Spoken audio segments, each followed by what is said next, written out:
Il y a près de 24 000 personnes qui sont touchées par la maladie de Parkinson au Québec et on n'a toujours pas de remède pour guérir cette maladie. Cela étant dit, il y a des traitements qui existent pour réduire les symptômes et améliorer la qualité de vie des patients, mais il vient un point où ces traitements-là ne sont plus efficaces.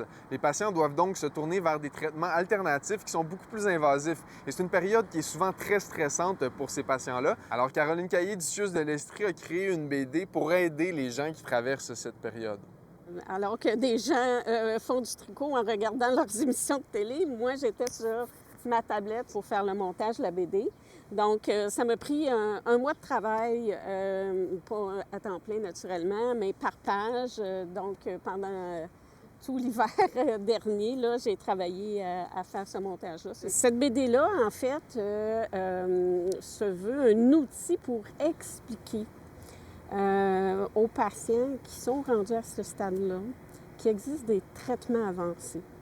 Donc, même si ça ne va pas bien, il y a des possibilités d'aller vers des traitements plus avancés.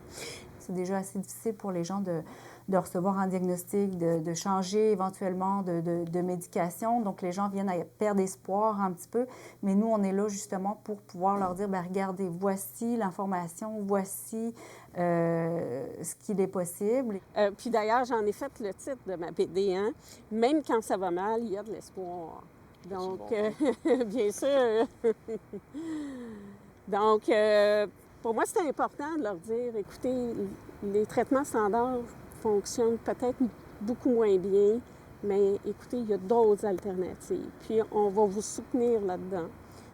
Toute l'information sur ces 3 traitements-là, évidemment, existe en ligne et dans différentes ressources. Le seul problème, c'est qu'il est parfois difficile à comprendre, d'où l'importance de la vulgariser sous forme de BD.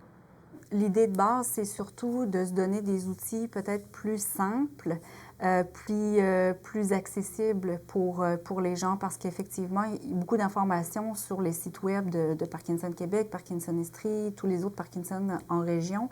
Donc, pour nous, c'est plus facile de pouvoir leur transmettre cet outil qui est vraiment simple, qui est scientifique, puis qui, dans le fond, est à portée de main, là. Elle n'est pas encore disponible, mais sous peu.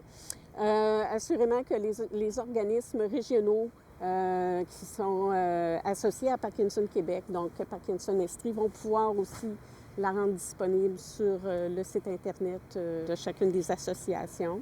Donc, la BD va être distribuée un peu partout à travers la province très prochainement. Madame Caillé a même fait une version anglophone pour s'assurer de rejoindre le public le plus large possible. À Sherbrooke, Elliott Tremblay pour Nouveau Info.